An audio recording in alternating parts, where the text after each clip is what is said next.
आपका मेरे अपने YouTube channel mister sir UP वाले में स्वागत है। दोस्तों, मैं आज आप लोगों के लिए हिंदी में रस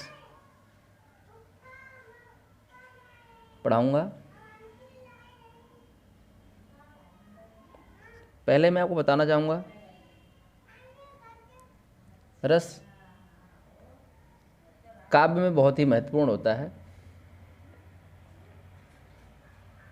लेकिन एक बार आप लोगों से विनती ज़रूर करूँगा मैं वीडियो शुरू करने से पहले कि अगर अभी तक आपने मेरे चैनल को सब्सक्राइब नहीं किया है तो एक बार प्लीज़ चैनल को सब्सक्राइब कर लीजिए और वीडियो को लाइक और शेयर ज़रूर करना अगर आपको वीडियो पसंद आती है तो। चलिए, ज़्यादा मैं टाइम आप लोगों का नहीं लूँगा क्योंकि मुझे वीडियो बहुत छोटा बनाना है और महत्वपूर्ण बनाना है। तो शुरू करते हैं। रस, तो बताना चाहूँगा कि रस है क्या, ये हमें समझना है कि रस क्या है। तो रस का शाब्दिक अर्थ इसमें लिखा हुआ देखिए। रस का शाब्दिक अर्थ है आनंद, यानी काम को पढ़ने या सुनने से जिस आनंद की अनुभूति होती है उसे ही रस कहा जाता है। देखिए, अगर अभी हम लोग कविता पढ़ते हैं तो जब उसे पढ़ने में हमें इंटरेस्ट आता है, एक सही से लय और ताल मिलती है हमें कविता की, तो हमें आसानी से याद हो जाता है, वरना हमें मुश्किल होती है उसे पढ़ने में। तो इसीलिए बताया गया है कि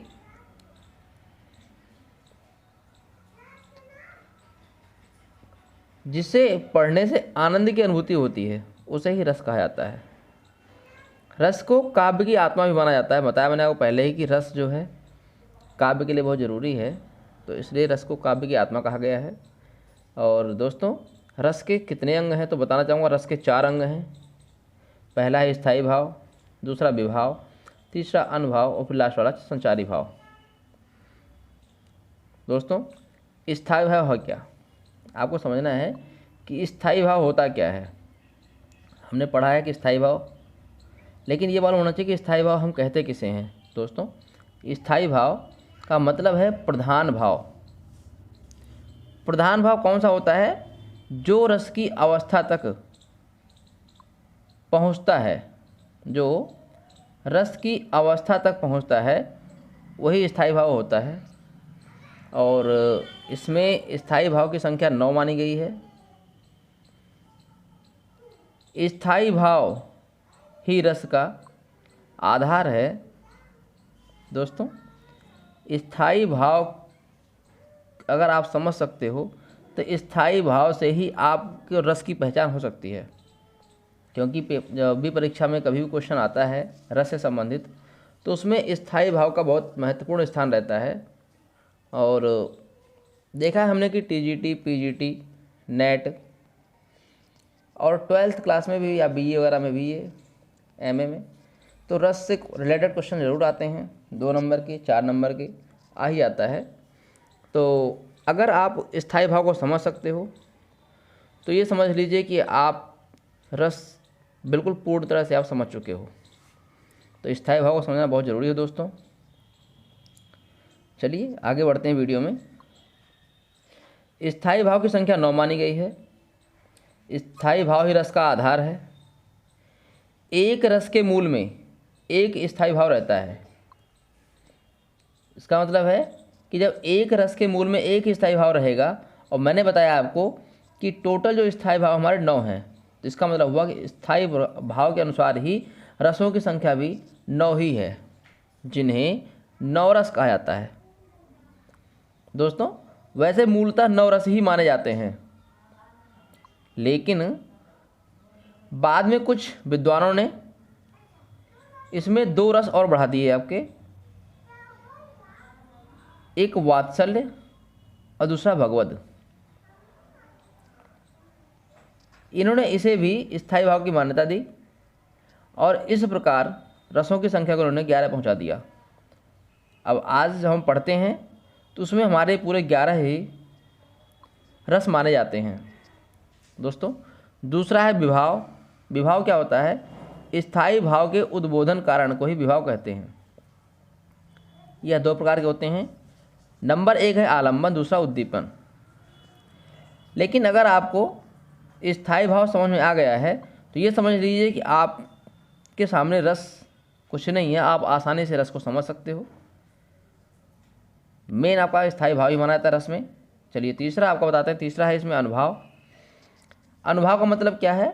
मनोगत भाव को व्यक्त करने वाले शरीर विकार अनुभाव कहलाते हैं। और इनकी संख्या कितनी होती है दोस्तों? इनकी संख्या 8 होती है। और लास्ट है आपका इसमें संचारी भाव। दोस्तों संचारी भाव है क्या? मन में संचरण करने वाले भाव को संचारी भाव कहते हैं। संचारी भाव को एक जिसका दूसरा नाम है व्यभिचारी भाव भी कहा जाता है, और जिसकी कुल संख्या आपकी 33 है। व्यभिचारी भाव की संख्या दोस्तों कुल मिलाकर के 33 यानी 33 मानी गई है। चलिए आगे बढ़ते हैं। वीडियो में बताना चाहूँगा दोस्तों, रस 11 प्रकार के होते हैं और उनके स्थायी भाव कौन कौन से हैं ये आपको बताना चाहूँगा मैं। और इसी के आधार पर आप रस की पहचान आसानी से कर सकते हो। तो दोस्तों पहला जो रस है वो श्रृंगार रस, और श्रृंगार रस का जो स्थायी भाव होता है वो रति या प्रेम होता है। दोस्तों श्रृंगार का रस का स्थायी भाव रति या प्रेम होता है। दूसरा हास्य रस है, हास्य रस का स्थायी भाव हास होता है। तीसरा करुण रस है, करुण रस का स्थायी भाव शोक है। दोस्तों चौथा जो रस है हमारा वो वीर रस है। पता होना चाहिए कि वीर रस में उत्साह होता है हमारा। रौद्र रस पांचवा है, और रौद्र रस का स्थायी भाव क्रोध है। दोस्तों क्रोध से अपने मालूम पड़ता है रौद्र या क्रोध एक ही बात होती है, उसमें मालूम पड़ता है हमें। अगला आपका भयानक रस, यानी भयानक रस में भय दिखता है हमें। चलिए दोस्तों अगले चलते हैं। अगला हमारा जो है 7वां, यह है बीभत्स रस। बीभत्स यानी घृणा। 8वां अद्भुत रस यानी आश्चर्य होता है इसमें हमें। नेक्स्ट आपका है 9वां शांत रस यानी निर्वेद।